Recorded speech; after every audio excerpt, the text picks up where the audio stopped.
So what if I told you that reality has different channels, kind of like a TV, and that you're holding the remote control? Today, we're diving into a pretty mind-bending idea, that the world you see every day is just one station, and you have the power to tune in to something completely different. I mean, have you ever felt like you're just running on a treadmill? You know, you're working hard, you're trying to stay positive, but the same old stuff just keeps happening over and over again. You're putting in all this effort, but the scenery never, ever changes. Well, what if the problem isn't your effort, but the treadmill itself? Okay, here's a wild fact from quantum physics that kind of changes everything. 99% of what you think is solid, your hands, your body, the chair you're sitting on right now, is actually empty space. So what's filling that space? Energy. At the deepest subatomic level, you're not a solid thing at all. You're a dynamic, vibrant field of pure vibrating energy. So that feeling of being stuck, it's not a problem with your circumstances, it's a tuning problem. Think about it this way. You are a walking, talking radio station, and you are constantly broadcasting a signal out to the universe. And today, we're going to learn exactly how to change the channel. And look, this is not some brand new age idea. We're talking millennia ago. People like Aristotle were pointing out that the energy of your mind is the very essence of life. He understood that this invisible force, our consciousness, is what really animates everything. The physical stuff is temporary, but energy, that's fundamental. This metaphor just hits the nail on the head. It explains why so many of our efforts to change our lives fail. We focus on the outside stuff, the job, the relationship, the money in the bank. We're trying to polish the reflection. But the source of that reflection, our own internal energy, it stays exactly the same. The real change has to start with the person looking in the mirror. Okay, so how does this actually work? Let's switch gears a bit from philosophy to the absolutely fascinating world of quantum physics to really get a grip on the hidden mechanics of our reality. So the quantum physicist David Bohm, he called this the implicate order. His theory was that underneath the world we see, where everything looks separate, there's a deeper hidden reality where everything is profoundly interconnected. Imagine reality as a single piece of paper that's been folded into a complex origami shape. What we see are the individual folds, but we forget that it's all still one single piece of paper. This really breaks it down. The explicate order, that's the world we see and touch. That's the reflection in the mirror. But the implicate order, that's the source code. It's the invisible web where your thoughts and your feelings aren't just little abstract ideas in your head. No, they are tangible ripples, actively shaping the reality that unfolds right in front of you. So, if everything is connected, how do we interact with this web? This is where your own personal frequency comes into play. You really have to start thinking of your body as both a transmitter and a receiver, constantly sending and receiving signals. This is just basic physics. Everything in the universe, from a solid rock to a fleeting thought, is vibrating. Nothing is ever truly standing still. And what that means is that your thoughts, your words, and your emotions, they're not just quiet internal experiences. They are real, measurable frequencies that you are broadcasting out into that interconnected field. And emotions themselves have their own frequencies. Things like love and gratitude, they vibrate at a really high, expansive frequency.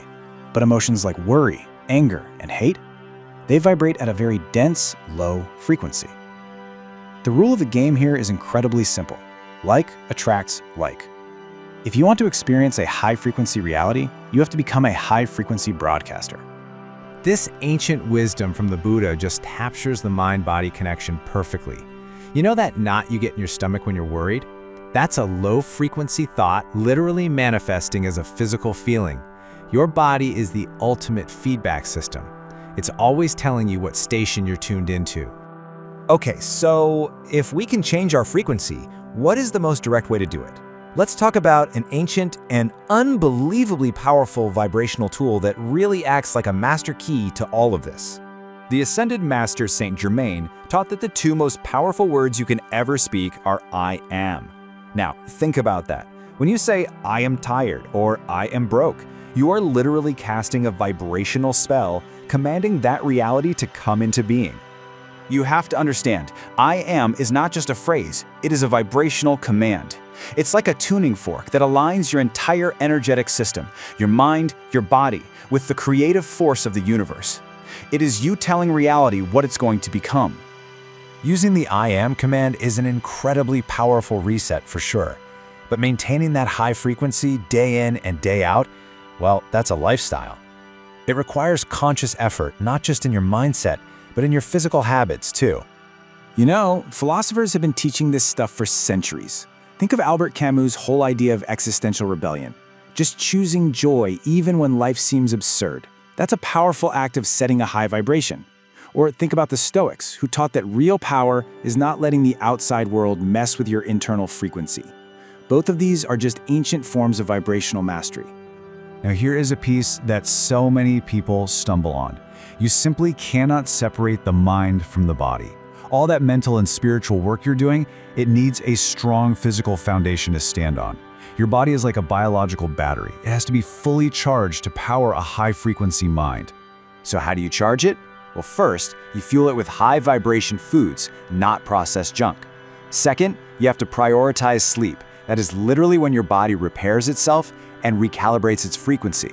And third, get outside and connect with nature. Its stable, high frequency helps to reset our own.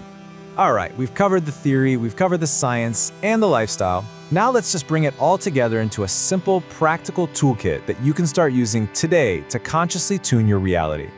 Let's boil it down to 4 total game changers. Number 1, the I Am Reset. Start your day by declaring the reality you're choosing. 2, mindful living. Just be present. It stops you from unconsciously broadcasting low-frequency junk. 3, the gratitude magnet. Gratitude vibrates at the frequency of abundance, and it just attracts more of it. And 4, positive surroundings. The people and places around you affect your frequency, so choose them wisely. If you take only one thing away from all of this, let it be this. You are not a passive victim of your circumstances. The universe is a mirror, and it's constantly responding to the signal that you send out. You are the cause. Life is the effect. This quote just captures the entire process perfectly, doesn't it? It all begins with one single invisible thought, just a little flicker of energy. If you can master that internal starting point, you can master your entire destiny. So, you're holding the microphone. The entire universe is listening. The only question left is, what command are you going to give it? What frequency will you choose to be?